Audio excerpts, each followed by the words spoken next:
वैदिकैरः प्रकाशैश्च पुनरप्यथ भारत प्रत्यक्षं ऋषिसङ्घानां वर्णयामास चित्रगुः। ततो निरुत्तरान् दृष्ट्वा सोपाध्यायान् ऋषींश्च तान् अवृद्धेनापि वृद्धास्तान् वामनेन महोजसा।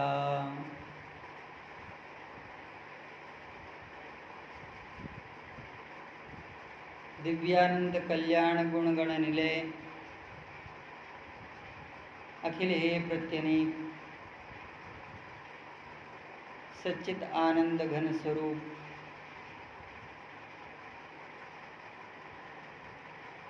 निखिल राज राजेश्वर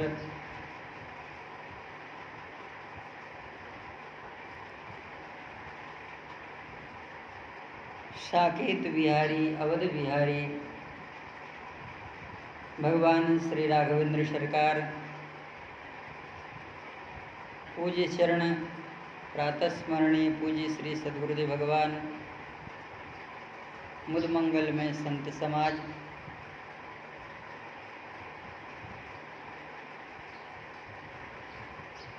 आज बड़ा ही सुमंगलमय अवसर है।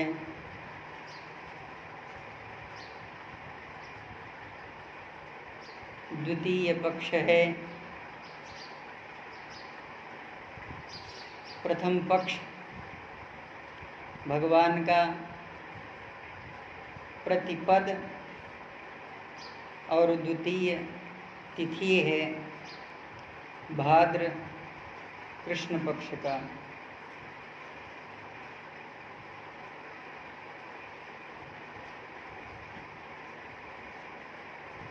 एक सुअवसर भी है।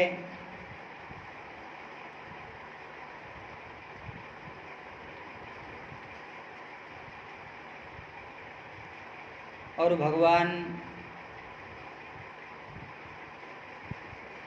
भगवान व्यास के शब्द रूप वाणी में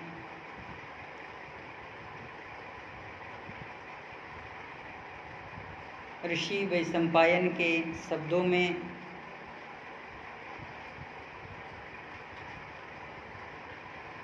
भगवान अपने स्वरूप को तिरोहित करते हुए महाराज बलि के यज्ञ में अचिंत्य वैभव का दर्शन कर रहे हैं।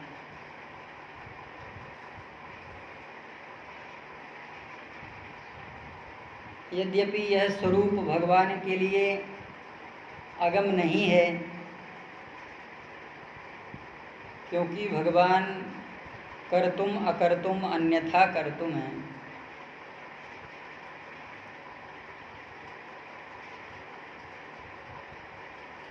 भगवान के लिए यहाँ पर शब्द दिया गया है यज्ञम यज्ञ सनातनः। जो सनातन यज्ञ स्वरूप हैं उन्होंने ही यज्ञ में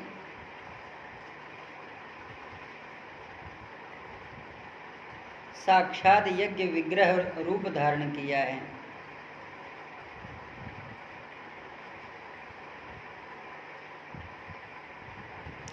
महाराज बलि के पास में पहुंचने के बाद भगवान महाराज बलि के यज्ञ की स्तुति कर रहे हैं।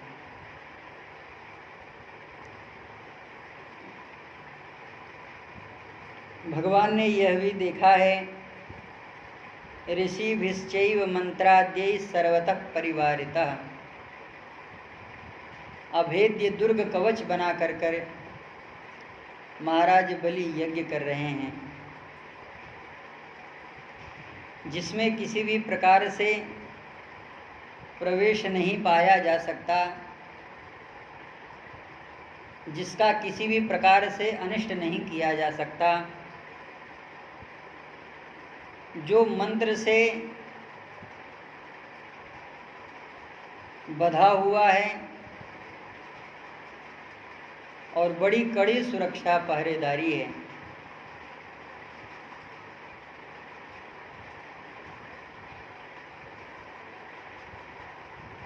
श्री महाभारत जी में भी यह ऐसा स्वरूप वर्णन आता है,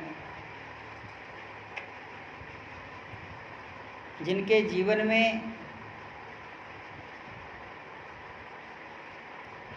कभी किसी तरह का संसार के किसी प्राणी से कुछ नहीं हुआ, वह भी अपने जीवन की रक्षा के लिए अपने परितः में गड्ढा करवाते हैं। ऐसे दो पुरुष हैं, एक पितामह भीष्म और दूसरे महाराज परीक्षित। पितामह भीष्म को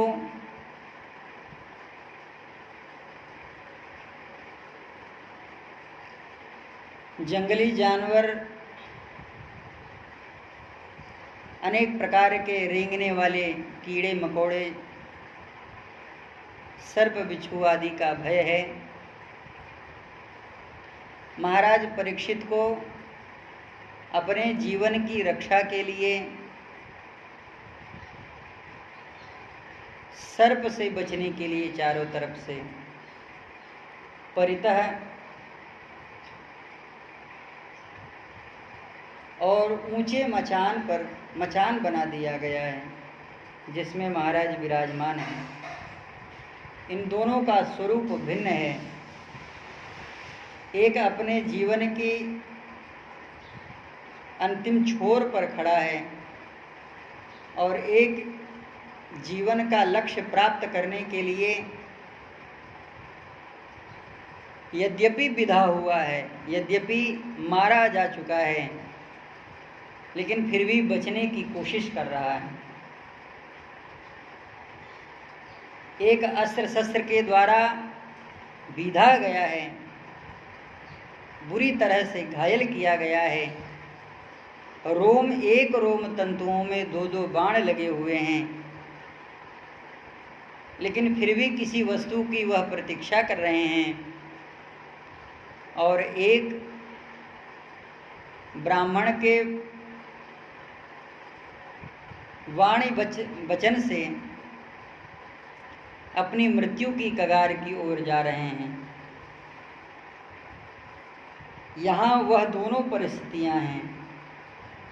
ऋषि भिश्चैव, चारों तरफ ऋषि हैं और मंत्राद्यै सर्वतः परिवारितः, मंत्र के द्वारा बांध दिया गया है।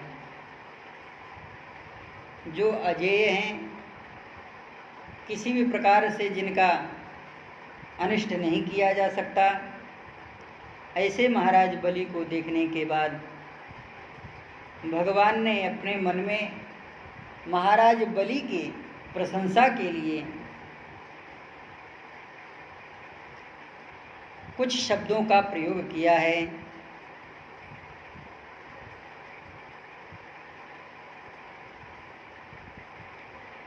स्पष्ट रूप से यह कहें तो कोई गलत नहीं होगा, भगवान वामन श्री शुक्राचार्य जी महाराज को वाक निरुत्तर कर देते हैं।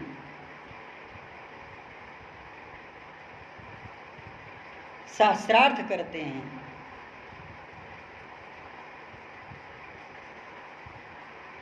जिस यज्ञ का विस्तार स्वयं कर्म के रूप में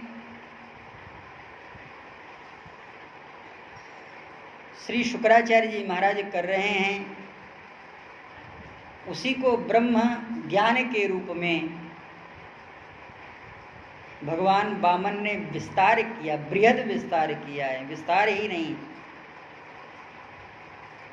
शुक्रादीन ऋत्विजश्चापि यज्ञ कर्म विचक्षणान् सर्वान्नेव निजग्राह चकार च निरुत्तरान्। शुक्रादीनि, शुक्र आदि आचार्यों को, ऋत्विजों को भगवान ने शास्त्रार्थ करके पराजित कर दिया, निरुत्तर कर दिया। सर्वान्नेव निजग्राह, सभी को भगवान ने अपने वश में कर लिया। प्रयोगैर्विविधैस्तथा, अनेक प्रकार के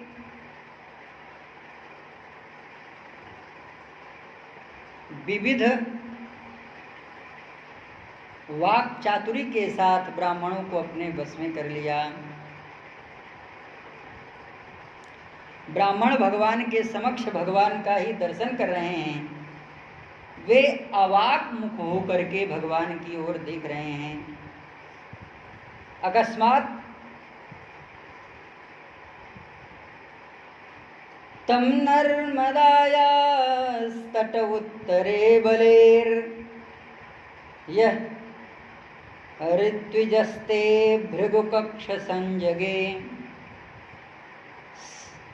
प्रवर्तयन्तो भृगवः क्रतुत्तमम् व्यचक्षरादुदितं यथा रविः। जैसे भगवान रवि का दर्शन करने के बाद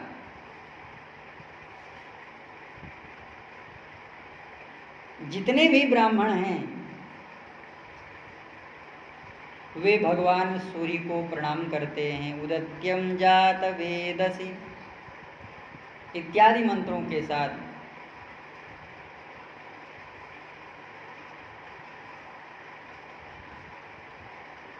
सामवेद के बड़ी सुंदर संहिता है जिसमें भगवान सूर्य को प्रणाम करने के लिए कहा गया है।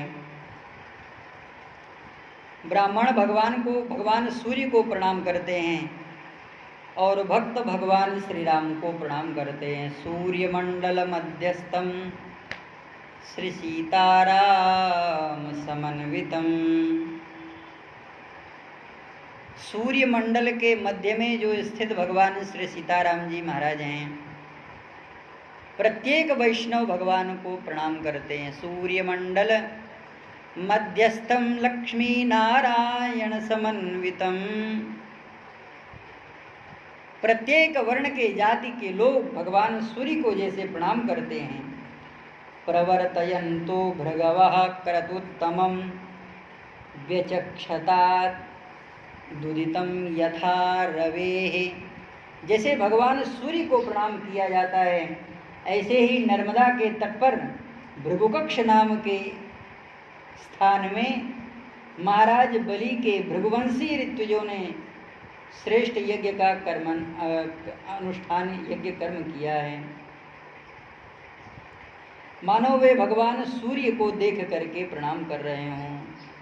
भगवान वामन का जैसे ही दर्शन हुआ, ऋत्विजो यजमात ऋत्विजो यजमान सदस्या हतत्विषो वामन तेजसा नृप सूर्यः किलायात्युत वा विभावसौ शनत्कुमारो दधिदृक्षया क्रतो। इतना ही नहीं, भगवान वामन के तेज से ऋत्विज यजमान सदस्य सब के सब निस्तेज हो गए। वे सब सोचने लगे कि कहीं यह भगवान सूर्य तो नहीं आ गए। किसी ने कहा नहीं नहीं भगवान अग्निदेव हैं, किसी ने कहा नहीं ये तो भगवान सनकादि हैं, जो एक रूप में आकर के हम लोगों को दर्शन दे रहे हैं। अवाक शिर हो गए, मुख से वाणी नहीं प्रकट हो रही है। और भगवान को देखने के बाद ऐसी ही दशा होती है। राजत राज समाज महु कौशल राज किशोर। भगवान जिस समाज में विराजमान होते हैं, लोग भगवान को ही देखा करते हैं, निहारा करते हैं, क्योंकि उन्हें कुछ समझ में नहीं आता है कि हम क्या करें।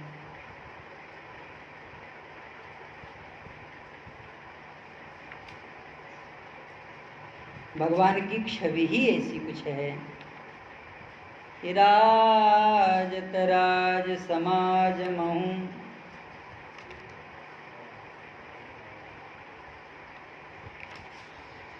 जैसे ही भगवान का आगमन होता है, भगवान सूर्य का जैसे ही आगमन होता है, प्रत्येक ब्राह्मण अपने आसन से उठ करके भगवान को प्रणाम करते हैं।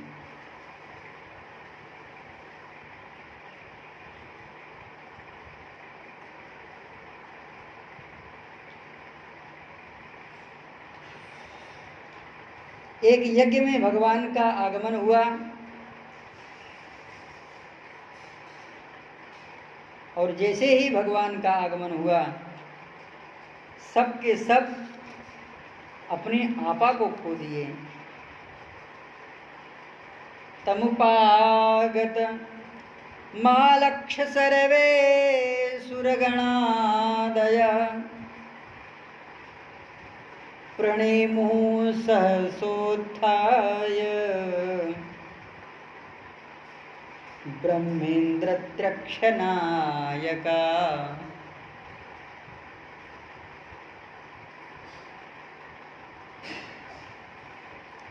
क्योंकि भगवान ऐसे स्वरूप से आए थे।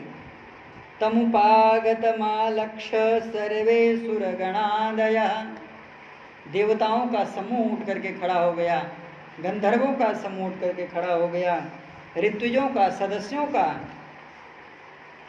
भृगु आदि ऋषियों का स्वरूप खड़ा होकर के भगवान का अभिवादन करने लगा।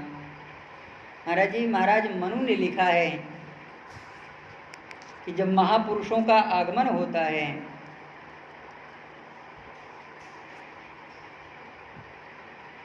तो शरीर में स्थित रहने वाले प्राण नाम से जाने जाने वाले जो वायु देवता हैं, वे अकस्मात खड़े हो जाते हैं।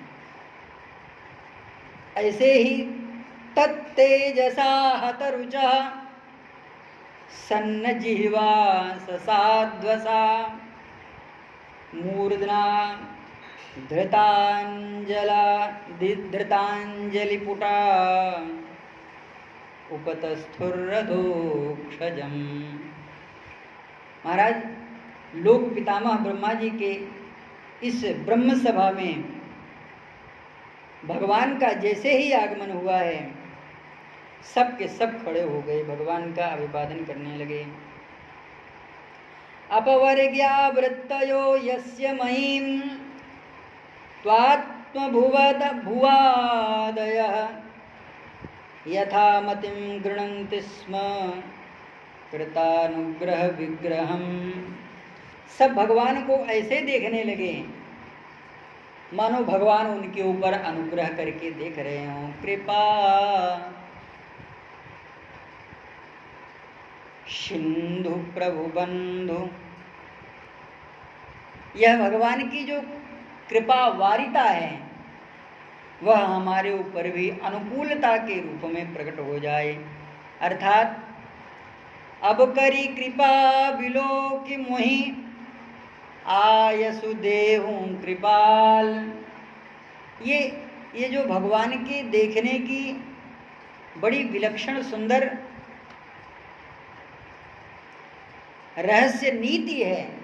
भगवान किसी की ओर देख करके कभी बात नहीं करते हैं, इसलिए यहाँ प्रार्थना किया जा रहा कि अब करी कृपा बिलो की मोहि आयसु देहूं कृपाल। काह करूं सुनि प्रिय बचन बोले दीन दयाल। मैं क्या करूं हे प्रभु आपके लिए। यही स्वरूप अनुग्रह कृपा भाजन स्वरूप देवताओं का यह हुआ। कृतानुग्रह विग्रह, मेरे ऊपर भगवान कृपा करेंगे इसलिए सब लोग खड़े होकर के दोनों हाथों को जोड़ करके भगवान की ओर देखने लगे। इसी तरह से महर्षि वैशंपायन कह रहे हैं, आदराथ बलेस्तस्य ऋत्विजा मवितस्तथा यज्ञमात्मानमेवासौ हेतुभिः कारणं विभुम। ऐसा इन्होंने क्यों किया? क्योंकि विचित्र वाणी वाले भगवान, सर्वव्यापी परमात्मा भगवान श्री हरि ने बलि के समीप ऋत्विजों के निकट तथा ऋषि समुदायों के समक्ष अपने ही स्वरूप कारणभूत यज्ञ का अप्रकाशित वैदिक युक्तियों के द्वारा बारंबार वर्णन प्रारंभ कर दिया। ये महाराज जी अप्रकाशित वैदिक जो रीति है, यानी वेदों से जो विहित रीति है, उसका भगवान वर्णन करना प्रारंभ कर दिए।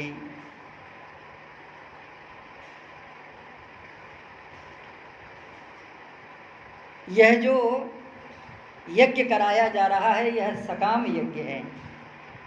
जो सकाम यज्ञ है, उसी यज्ञ को निष्काम यज्ञ के रूप में भगवान ने वर्णन करना प्रारंभ कर दिया। क्योंकि स्वयं भगवान यज्ञ करता है, यज्ञ भरता है,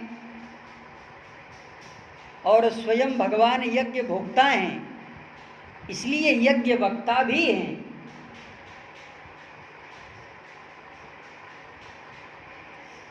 यो यज्ञः यज्ञकृत यज्ञः यज्ञो यज्ञ विवर्धन। जो यज्ञ करता है, जो यज्ञ स्वरूप है, जो यज्ञ का कर्म है, जो यज्ञ को कराने वाला है, और जो यज्ञ का वक्ता है, और जो यज्ञ का प्रतिपादन करने वाला है, भगवान ने ऐसे ऐसे युक्ति युक्त वाणी में यज्ञ का इतना विस्तार कर दिया कि श्री शुक्राचार्य जी महाराज अपने मन में सोचने लगे, अरे वैदिकैरः प्रकाशैश्च पुनरप्यथ भारत प्रत्यक्षं ऋषिसंघानां वर्णयामास चित्रभू। और भगवान ने उस यज्ञ का ऐसा वर्णन किया मानो भगवान को यज्ञ के विषय में संपूर्ण रहस्यों की जानकारी हो। ततो निरुत्तरान् दृष्ट्वा सोपाध्यायान् ऋषींश्च तान् अवृद्धेनापि वृद्धास्तान् वामनेन मौजसा।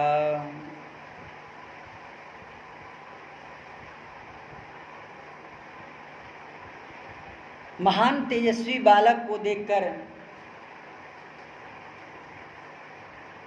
विरोचन कुमार बलि अपने मन में बार बार सोचने लगे कि ओ, इतने ब्राह्मणों को चुप कराने वाला, इतने ब्राह्मणों को निस्तेज कर देने वाला, ये कोई साधारण नहीं है।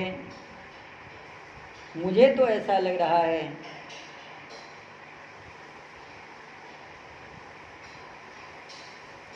इत्थं शशिष्येषु भगवा भृगुष्वनेकधा वितर्क्यमाणो भगवान् सभामनः। वितर्क्यमाणो भगवान् सभामनः क्षत्रं सदण्डं सजलं कमण्डलुं विवेश बिभ्रत् धय मेधवाटम। मानो आज यज्ञ भगवान स्वयं क्षत्र धारण करके आए हों, स्वयं अपने हाथों में यज्ञ दंड धारण करके आए हों, और जल सहित कमंडल लेकर के आए हों। विवेश यानी प्रवेश, विवेश बिभ्रत धय मेधवाटम, माने यज्ञ में भगवान यज्ञ खुद ही पधारे हों। इत्थं सशिष्येषु भृग श्वनेकधा वितर्क्यमाणो भगवान सभामना। भगवान को देखने के बाद ऋषियों के मन में यह बार बार अभिलाषा उत्पन्न हो रही है कि जिन्होंने यज्ञ का इतना विस्तार रूप वर्णन किया है वो तो साक्षात यज्ञ है। यानी जिस कर्म को यज्ञ से संपन्न किया जा रहा है महाराज जी उसका मंत्र भगवान बोलने लग रहे हैं। भगवान तो सब जानते हैं। क्षत्रम सदंडम, मानो वेद भगवान स्वयं क्षत्र धारण करके आए हों। दंडम सदंडम सहदंडेन सदंडम, और भगवान स्वयं ये वेद भगवान स्वयं अपने हाथों में दंड धारण करके आए हों। दंड धारण करने का मतलब अशिक्षयन एवं प्रतिशिक्षयन, जो यज्ञ के कर्मों में निष्णात नहीं है, अभी भी जिनके द्वारा भूल हो जाती है, भगवान उनको सुधारने के लिए आए हैं। इसलिए भगवान ने दंड धारण कर रखा है। सजलम पूत एव सजलम, पवित्र करने के लिए जल भगवान अपने कमंडल में लेकर के आए हैं।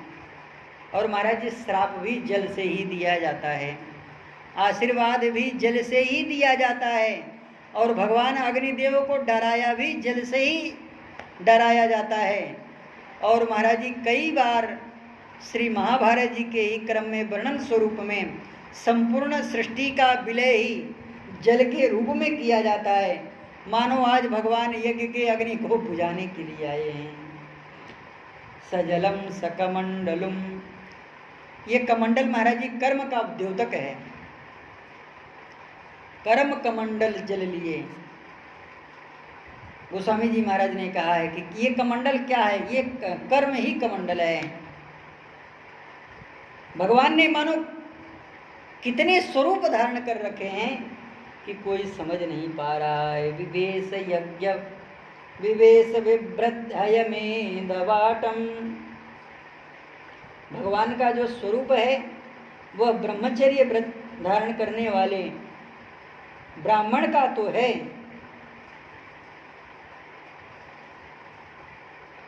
लेकिन भगवान को देखते ही मुख फीका पड़ने लगा। जैसे महाराज जी नींबू का रस जानने पर सामने आंखों के समक्ष नींबू जब गारा जाता है तो मुख पीला पड़ जाता है, ऐसे ही भगवान के इस महत तेजस स्वरूप को देख करके जितने ब्राह्मण हैं जो मंत्र बोल रहे थे वो मंत्र बोलते बोलते रुक गए। आधा मंत्र अंदर आधा मंत्र बाहर। ऋषि जो सुबह उठाए हुए थे वो आधा उठाए और आधा हवा में ही तैर रहा है। अरे सबकी बात छोड़ो, जो बैठे थे वो खड़े हो गए और जो खड़े थे वो बेचारे बैठ गए। भगवान का स्वरूप ही कुछ ऐसा है कि भगवान को कोई समझ नहीं पाता। श्री सीतारामचंद्र भगवान की जय।